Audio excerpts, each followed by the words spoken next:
누가복음 2장 39절부터 52절 말씀 같이 합니다.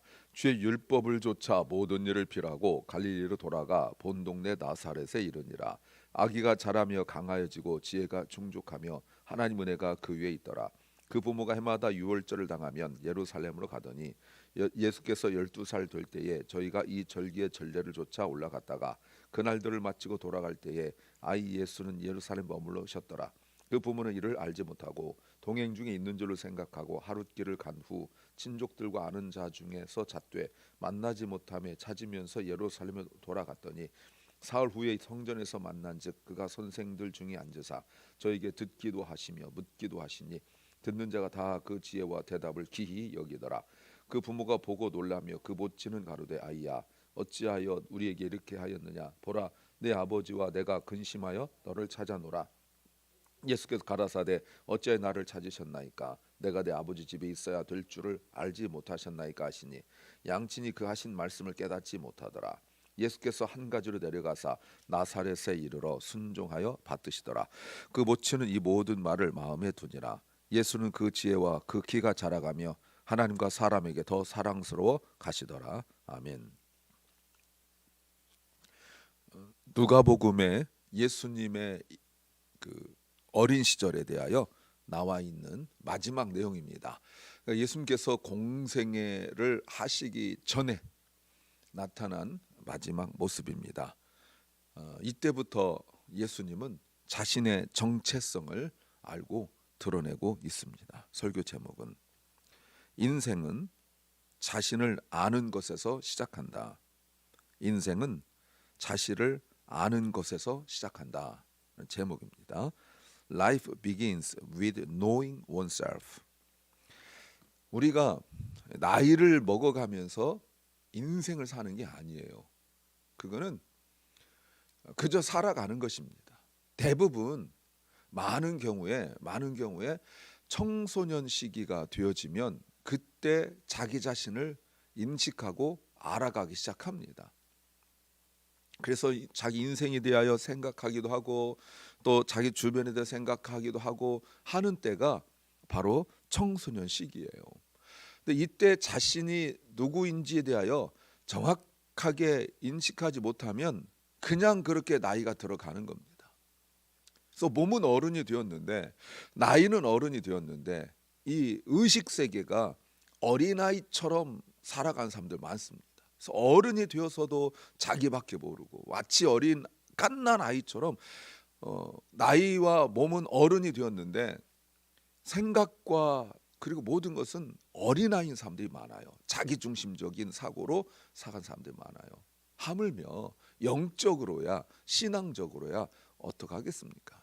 신앙적으로 내가 그리스도인이라고 알아가는 때는 언제냐면 자신을 알아가는 때예요. 그냥 그렇게 왔다 갔다 하다 보면 문제 생기면 기도하고 예배 때가 되면 예배하고 이러지만 진짜로 신앙생활, 신앙 인생은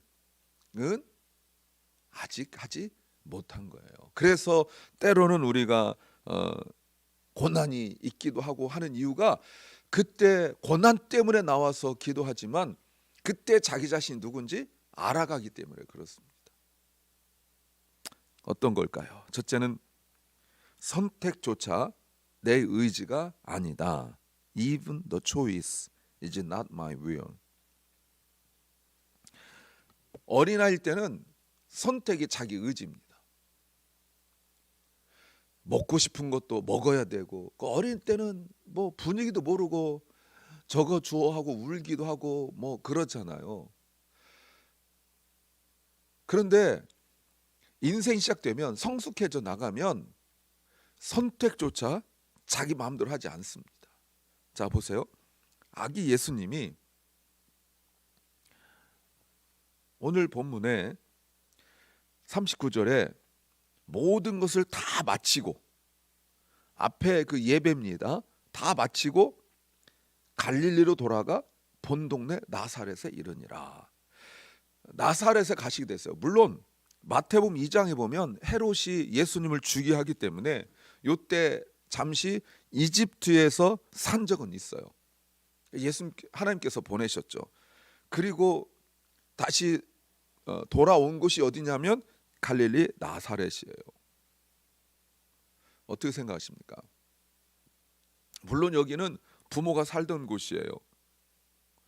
그러니까 살던 곳으로 가는 거죠. 그런데 이것조차도 하나님께서 그곳에 보내셨죠. 그래서 예수님이 나사렛 사람이라고 불리워지게 되는 그 예언의 말씀을 이루게 되어지는 거예요. 지금까지 우리가 계속 보아오면서 예수님이 태어남도 말씀으로 되어진 거였지만 어제 본문 21절부터 보시면 8일 만에 할례를 받고 그것도 정해진 것대로 이름을 예수라 하고, 그리고 22절 모세의 법대로 결례의 날을 차서 그 성전에 오고, 또 말씀대로 하나님 앞에 그 24절에 주의 율법대로, 그래서 모든 것이 말씀대로 되어졌단 말이에요. 어린아이 때 아무것도 자기 힘으로 할 수가 없을 때도 말씀으로 이루어가는 삶을 살았다는 거예요. 나중에 요한복음 1장에 보면 나다넬이란 사람을 예수님께서 만나시게 되는데, 이 사람이 나사렛에서 무슨 선한 것이 나오겠느냐라고 말할 정도로 나사렛이라는 동네는 사람들에게 그렇게 좋은 인정 받지 못하던 그런 지역이었었어요. 그런데 그런 지역에서 살게 되는데, 여러분, 이것도 하나님의 말씀을 이루기 위한 것이다 라고 말하고 있습니다. 하나님의 말씀을 이루기 위한 거예요. 그러니까 거기가 더 좋은 곳이기 때문에 사는 것이 아니라 그것도 말씀을 이루기 위한 것이라고 말하고 있는 거죠. 사랑하는 여러분, 사는 지역 때문에 무시를 당하고 또 그곳이 정말 사람들이 그렇게 손가락질하는 곳이랄지라도 하나님의 뜻을 말씀을 이룬 곳이라면 그곳에 있는 거예요. 예수님의 인생은 철저하게 선택조차도 내 마음대로 하는 것이 아니라, 나의 의지로 하는 것이 아니라 말씀을 이루기 위한 것이다. 우리가 이것에 주목해야 합니다. 우리가 적용적으로 보았을 때 선교하는 것도, 선교사님들 보세요. 처음에는 쭉 보다가 여기 가야겠다라고 말하지만 많은 선교사님들 이야기를 들어보면 하나님께서 그곳에 보내신 거죠. 목사들 목회도 마찬가지 아니겠습니까? 인간인지라 보고 듣는 게 다 있는데 다 자기가 원하고 편하고 이런 곳을 다 선택할 거 아니에요. 그러나 정말 주의 종으로서 하나님께서 보내신 그곳에 있는 거죠. 우리가 봉사도 마찬가지예요. 다들 집에서도 또 사회에서도 이것저것 하는데 교회까지 와가지고 뭘 하는 게 보통 일이 아니잖아요. 그런데 주님이 나에게 맡기신 일이므로 그 일을 하는 것입니다. 내가 좋은 곳이 아니라 하나님의 뜻을 이루기 위한 곳, 그 선택조차도 내 마음대로 하는 것이 아닌 거죠. 인생의 신앙 인생은 이것을 알아가는 것입니다. 두 번째는 계속 성장해야 한다는 겁니다. Keep growing. 40절에 보니까 아기가 자라며 강하여지고 지혜가 충족하며 하나님 은혜가 그 위에 있더라. 어디서 들었죠? 네, 1장 80절에 아이가 자라며 심령이 강하여지며 이스라엘 나타난 날까지 빈들에 있으니라. 세례 요한과 비교돼요. 그런데 세례 요한과 다른 게 하나 있습니다. 40절에 보면 예수님과 세례 요한의 다른 점은 단 하나예요. 하나님의 은혜가 있다. 하나님의 은혜가 그 위에 있었다. 이렇게 말합니다. 자, 똑같죠? 예. 그런데 놀라운 일이에요. 지혜가 있고 하나님의 은혜가 있다. 여러분 보세요. 물리적으로 계산하고 측량해 보면 세례 요한이 더 뛰어난 상황이 있죠. 가정이 그렇고 환경이 그렇고 신분이 그렇고 뭐 경제적인 것, 친척들과의 관계, 이 모든 것이 세례요한이 더 좋은 조건에 있어요. 그런데 예수 그리스도는 그런 외적인 조건, 환경은 더 좋지 않지만, 그런데 정말 그에게 예수님께 있는 것이 무엇이냐면 지혜가 충만하고 하나님의 은혜가 있다. 이 정말 중요하다는 거예요. 근데 보세요. 어떤 거가 나온지 보세요. 40절을 보시면 아이가 자라고 있다. 육체적인 성장이죠. 강하여지고, 이거는 영적인 성장이에요. 지혜가 충족하고, 지적인 성장이에요. 그리고 하나님 은혜가 그 위에 있더라. 하나님 은혜가 있다는 게 뭡니까? 날마다 기뻐하고 막 우리가 은혜 받았어 라고 말할 때 갖게 되는 그런 것들이 아니라 하나님의 뜻을 깨달아 가고 있다는 겁니다. 키가 자라고 또 성장해 가고 어른이 되어 가면서 하나님과의 관계가 균형이 잡혀 있는, 밸런스가 되어 있는 그런 성장을 하고 있는 거죠. 사무엘상 2장 26절에 사무엘의 자라는 모습도 바로 이래요. 그러니까 사무엘이 자라는 모습이 지금 예수 그리스도에게 의하여 성취되었는데, 그렇다면 우리가 예수님의 그 아이 예수님이 자라서 어떻게 살아가야 될지 우리가 알 수가 있는 거죠. 또 하나 52절 말씀이에요. 52절 말씀에 예수는 그 지혜와 그 키가 자라가며 하나님과 사람에게 더 사랑스러워 가시더라 라고 말하고 있습니다. 이것이 기독교 교육의 핵심 구절이잖아요. 지정, 의가 다 완전한 모습, 지성, 인텔리전스, 그 다음에 감정, 이모션, 그 다음에 의지, will, 이것이 완전한 모습이에요. 예수님께서 그러면 이렇게 계속 사랑스러워 가시고 잘하더라 라고 말하면, 그럼 그게 도대체 무엇인지 우리에게 명확하게 나타나야 되는 건데, 그게 바로 오늘 이야기예요. 12살 때 있었던 하나의 에피소드라고 말하고 있습니다. 12살이라는 것은 이스라엘 사람들에게 막 성년이 되어지는 바로 그 직전 나이잖아요. 그래서 예수님이 도대체 어떻게 자라셨을까, 성인이 될 때까지 어떻게 자라셨을까에 대한 궁금함, 40절과 그리고 52절에서 보여줬던 것에 대하여, 그러면 그 구체적인 example, 그 내용이 무엇인가 라는 것에 대하여 오늘 본문에서 이야기하고 있죠. 예수님은 40절에서 이야기해서 예수님이 잘하시더라, 하나님 은혜가 그 위에 있더라, 지혜가 충족하더라 라는 내용이 바로 오늘 내용이고, 그럼 52절은 그 이후에도 이제 예수님께서 그 다음에 나타나실 때 언제 나타나시냐면 공생애 때, 이제 공생이 시작하면서 나타나시거든요.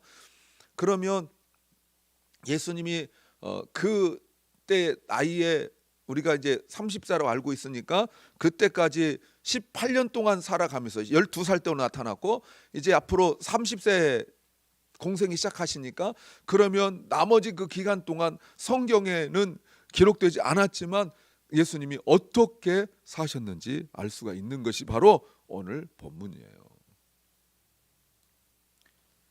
세 번째는 한계를 넘어서야 한다.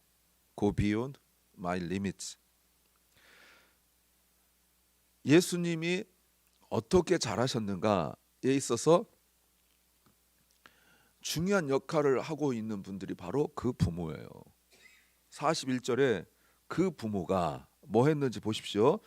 Every year, 매년, 해마다 강조하는 거예요. 유월절을 당하면 예루살렘에 가는데 그냥 가지 않고 아이를 데리고 갔다. 아이를 데리고 갔어요. 그런데 21절에서 할례를 받고 22절에서 성전에 나가고 하는 것들이, 그리고 오늘 41, 42절에서 6월절에 성전에 가고 하는 것이 그때 당시 유대인들의 기준을 볼 때는 평범한 일이에요. 모든 믿음이 조금이라도 있는 부모들이라면 당연히 교회 혼자 오지 않아요. 성전 혼자 가지 않아요. 아이가 믿음의 사람으로 자라기를 원하기 때문에 부모들이 혼자 오지 않아요. 아이를 데리고 와요. 그런데 앞에서 40절에서 세례 1장 80절에 세례 요한과 다른 점이 있었던 것처럼 예수님이 그때 당시에 다른 요때 나이 아이들과 너무나 같은 평범한 모습이고 부모도 평범한 모습이었지만 다른 게 하나 있었다는 거예요. 그게 뭐냐면 예수님을 잃어버리게 되죠. 이제 예배를 마치고 집에 돌아가게 되는데 예수님은 남았는데 부모들이 모르고 갔다가 없는 걸 알고 막 찾다가 성전까지 왔어요. 왔는데 46절 예수님이 선생님들 중에 앉아서 저희에게 듣기도 하고 묻기도 했다. 보이십니까? 예, 그들에게 듣기도 하고 묻기도 했다. 이게 유대인 교육법 하브루타죠. 질문하고 대답하는 것. 우리가 주보에 지금 하브루타 질문법 넣고 우리가 지금 하고 있지 않습니까? 근데 보세요, 여러분. 육적인 것으로 보면 스스로 성전에 올 수 없었어요. 부모에 의하여 예배당에 나왔어요. 성전에 왔어요. 그런데 와서는 부모에 의하여 되어진 것이 아니라 예수님이 그 하나님의 말씀에 대하여 듣고 궁금한 것 묻고 그랬다는 거예요. 성경에 대하여 궁금한 것 물었어요. 그래서 대답할 때 47절 듣는 자가 다 그 지혜와 대답을 놀랐다. 48절에도 부모가 놀랐어요. 그런데 놀란 게 예수님께서 대답하신 걸 보고 놀랐다라는 것은 같은 것 같지만 달라요. 앞에 율법의 선생님들은 예수님께서 어떻게 이렇게 지혜롭게 대답하는가, 또 지혜롭게 질문하는가, 질문과 대답에 놀란 거고, 부모들은 그것 보고 놀란 거예요. 그러니까 놀랬단 말 속에서 그동안 발견하지 못한 거죠. 내 아들이 얼마나 영적으로 자랐고 말씀에 대하여 궁금하고 또 말씀을 저렇게 알고 싶어하고 그동안 얼마나 말씀 공부를 많이 했는지 부모는 몰랐던 거예요. 우리가 인간적으로 그저 묵상으로 적용으로 본다 할지라도 부모들이 자녀를 많이 아는 것 같지만 잘 모릅니다. 왜? 집에서만 보는 모습이기 때문에 그래요. 이 아이의 진짜 자기 자신을 아는 것, knowing himself, knowing oneself, 그리고 자신의 영적인 아이덴티티, 스피리추얼 아이덴티티를 찾아 나가는 거, 영적인 정체성을 알아가는 게 여러분 어디서 알아가냐면 교회에서 성경 교사들에게, 영적 지도자들에게 대화하면서 알아가더라는 거예요. 오늘 보면 부모가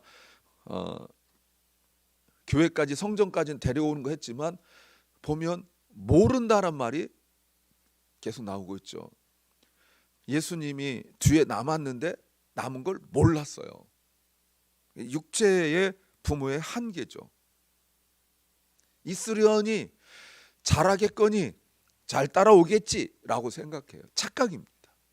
여러분 자녀들 그냥 내버려 두면 잘 따라오겠지, 착각이에요. 자기가 알아서 하겠지, 착각이에요. 그래서 부모가 몰랐단 말 나와요. 나중에 예수님께서 율법 선생들과 대화하는 것 몰랐습니다. 몰랐어요. 그러니까 뭐라고 말합니까? 48절 혼내기만 해요. 너 왜 이렇게 했니? 라고 해요. 이게 육체 부모의 한계예요. 육체 부모 한계라는 게 뭡니까? 자꾸 내 범주, 내 범위 안에 자녀를 넣어 놓으려고 해요. 내가 다 알아야 되고 내가 지시해야 되고 내 눈앞에 보여야 돼요. 내가 하라는 대로 해야 돼요. 물론 아주 어릴 때는 그렇지만 지금 보세요. 예수님의 대답이 유명하죠. 49절에 예수께서 가라사 어찌하여 나를 찾으셨습니까? 내가 내 아버지 집에 있어야 될 줄 알지 못하셨습니까? 알아야 되는 거 아닙니까?